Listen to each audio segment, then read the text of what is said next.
Magandang araw po sa inyong lahat mga ka-YouTube, mga ka-online. Ako po si Papa Dudut at this time ay live po natin na babasahin ang isang sulat na natanggap po natin mula sa ating sender. At kung sino siya, yan po ang ating malalaman.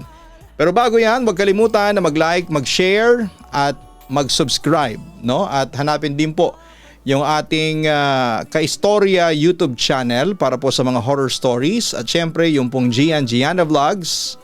Yan po ang weekly family vlogs ng inyong si Papa Dudut.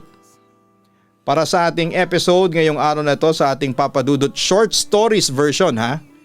Ang ating sulat ay nanggaling po kay Adrian. Basahin po natin.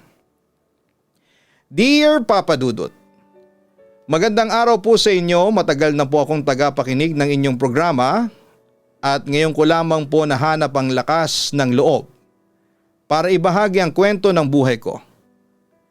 Sana po ay mapakinggan ninyo at mabigyan ng payo. Ako po si Adrian, isang simpleng tricycle driver dito sa Maynila. Pero bago ko narating ito ay dumaan po ako sa napakaraming pagsubok. Lumaki po ako sa isang maliit na bayan sa probinsya. Ang aming kabuhayan noon ay pangingisda, kasama ang aking ama. Pero maaga po siyang kinuha ng tadhana. Bata pa lamang ako noon, kaya napilitan akong tumigil sa pag-aaral at magbanat ng buto bilang kargador ng mga isda sa pantalan. Sa hirap ng buhay at kakapusan ng pera ay lumuwas po ako ng Maynila sa pag-asang makakahanap ng mas magandang oportunidad. Dito po ako naging tricycle driver. Hindi man marangyang kita, sapat naman para mabuhay at makapagpadala ng kaunti sa aking ina sa probinsya. Bukod dyan ay sumasideline din po ako na magmaneho sa mga kaibigan ko. Pero dito rin po nagsimula ang gulong hindi ko inaasahan. Isang araw ay may sumakay sa akin na isang babae. Maganda, mabait at magaang kasama. Madalas siyang pasahero ko kaya napagkakalagayan na po kami ng loob. At hindi ko inaasahang mahuhulog ang loob ko sa kanya at ganoon din siya sa akin. Nauwi kami sa isang relasyon hanggang sa nabuntis ko po siya. Pero ang hindi ko alam ay may asawa na pala siya. Isang seaman ang mister niya at nasa barko noong mga panahong naging kami. Nang malaman ko yun ay halos gumuho ang mundo ko. Mahal ko siya, Papa Dudut, pero alam kong mali ang lahat.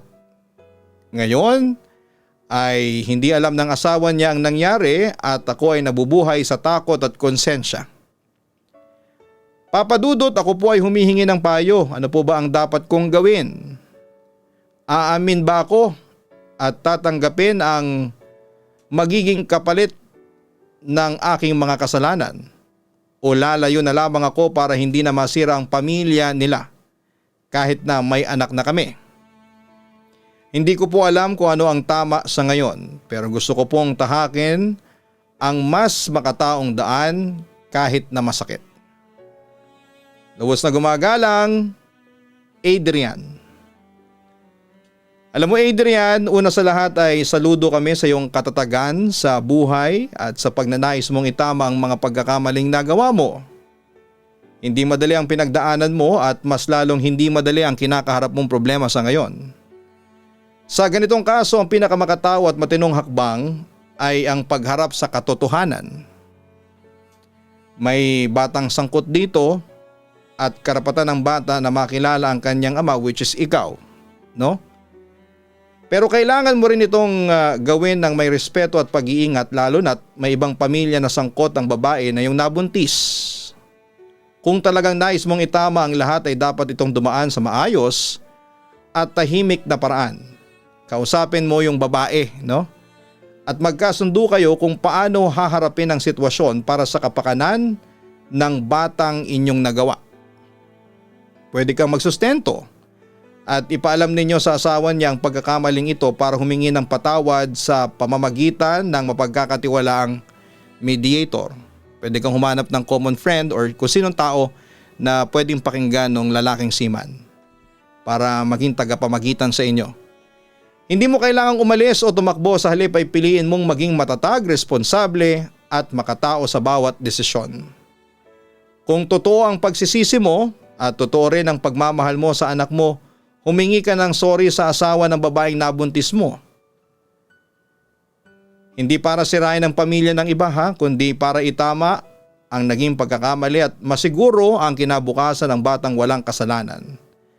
Tandaan mo, Adrian, ang katotohanan ay masakit man sa simula, ito pa rin ang magpapalaya sa iyo. At kailangan mo din pag-ingatan ng iyong sarili. No? Kapag ikaw ay makikipag-communicate, sabi ko nga, kailangan may mediator o hanggat maaari ay pakalmahin mo muna ang sitwasyon para sa iyong kaligtasan. Baka may magawang masama sa iyo, di ba? So sa lahat po ng mga viewers natin sa YouTube channel ng inyong si Papa Dudut, ano pong masasabi ninyo sa kwentong ating pong nabasa ngayon? Sa kwento ni Adrian, ano po ang inyong piece of advice na ibibigay sa kanya? Pwede magtago na siya, no? Baka mayari pa.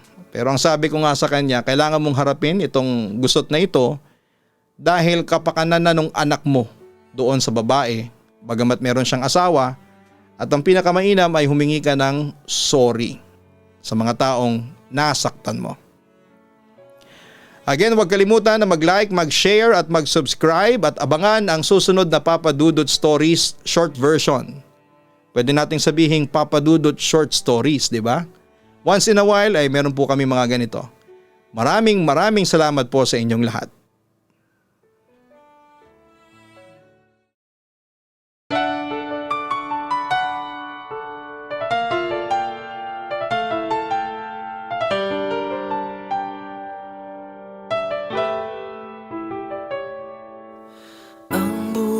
Ay mahiwaga, laging may lungkot at saya. Sa Papa Dudut Stories, laging may karamay ka.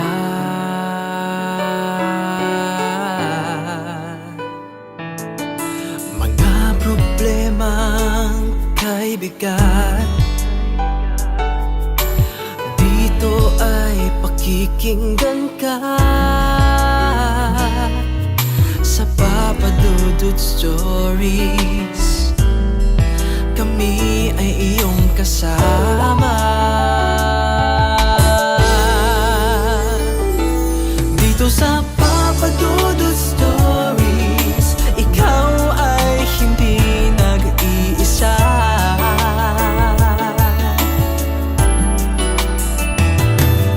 Sa Papa Dudut Stories, may nagmamahal sa'yo. Papa Dudut Stories, Papa Dudut Stories,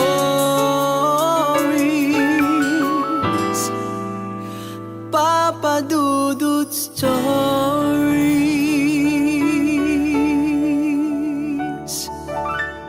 Hello mga ka-online, ako po ang inyong si Papa Dudut. Huwag kalimutan na mag-like, mag-share at mag-subscribe. Pindutin ang notification bell para mas maraming video ang mapanood ninyo. Maraming salamat po sa inyong walang sawang pagtitiwala.